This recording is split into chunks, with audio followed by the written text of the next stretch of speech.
سألوا مغنية عالمية مشهورة جدا، قالوا لها مين أقوى شخص على وجه الأرض؟ الغني قوي ولا اللي عنده نفوذ ولا اللي عنده إيه؟ ردت المغنية دي وقالت أقوى شخص على وجه الأرض هو اللي ما عندوش مشاعر، لأنه الأشخاص اللي عندها مشاعر هي أكتر أشخاص عرضة لأنها تمرض. إيه اللي بيحصل لما بندفن مشاعرنا؟ كبت المشاعر بيأذيكي أكتر وأكتر من التعبير عنها بشكل صحي. بيظهر في صورة أمراض جسدية على فكرة، في صداع وتعب وأرق ممكن تحسيكم بسبب إنك كابتة مشاعرك. بيأثر كمان على العلاقات لأنك ما بتعرفيش توصلي اللي جواكي. بيخلي غضبك أو حزنك يخرج في مواقف ما كانش ليها أي علاقة بالموضوع.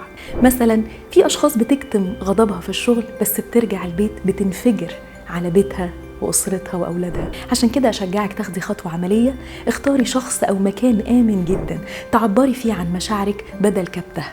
وأشجعك، مشاعرك مش عيب، التعبير الصحي قوة. وشاركينا إحنا كمان بإجابة على السؤال ده، أنت من النوع اللي بيكبت مشاعره ولا اللي بيعرف يشاركها؟